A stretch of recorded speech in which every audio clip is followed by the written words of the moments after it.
Assalamualaikum warahmatullahi wabarakatuh. Selamat datang di YouTube Nur Aizah.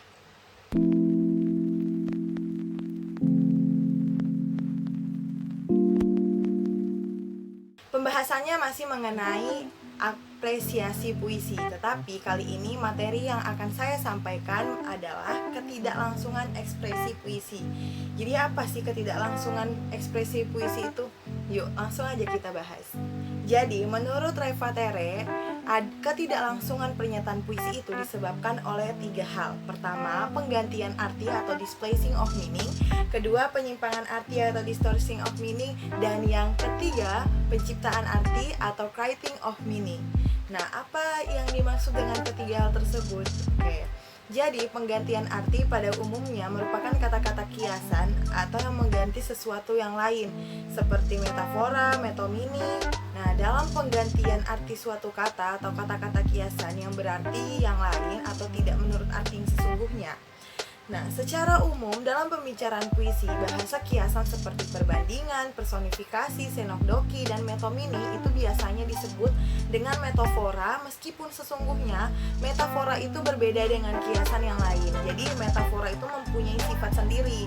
Metafora itu melihat sesuatu dengan perantaraan hal atau benda lain. Jadi berbeda ya antara kiasan-kiasan yang lain atau metafora.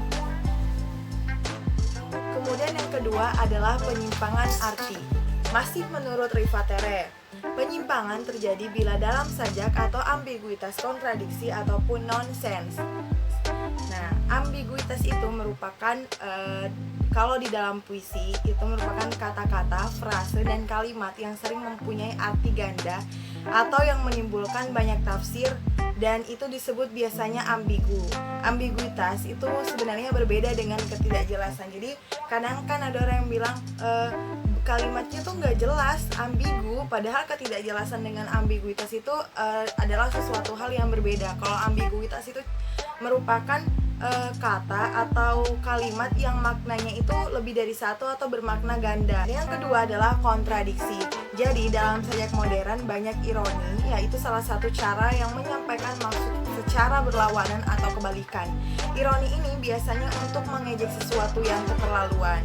Ironi itu menarik perhatian dengan cara membuat pembaca berpikir, sering juga membuat orang tersenyum atau membuat orang berbelas kasihan terhadap sesuatu yang menyedihkan. Berikutnya adalah nonsense. Jadi nonsense itu merupakan bentuk kata-kata yang secara linguistik tidak mempunyai arti karena tidak terdapat dalam kosakata.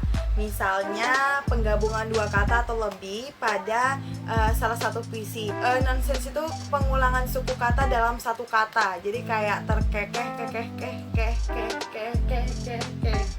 Jadi seperti itu ya.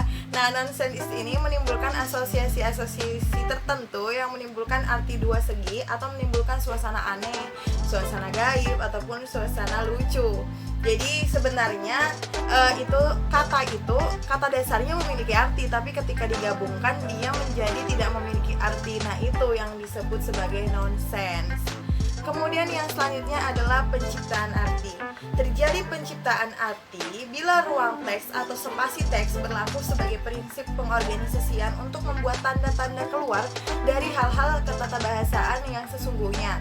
Nah, secara linguistik itu tidak ada artinya. Misalnya simetri, rima, enjambment atau ekuivalensi makna makna-makna semantik ya, yang diantaranya persamaan posisi dalam bait itu biasanya disebut sebagai homologuis.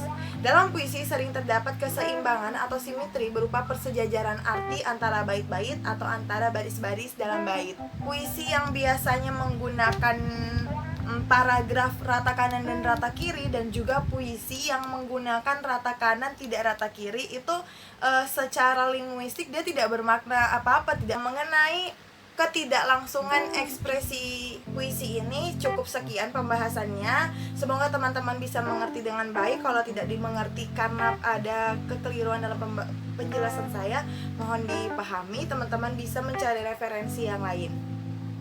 Cukup sekian, mohon maaf. Saya Nur Aizah,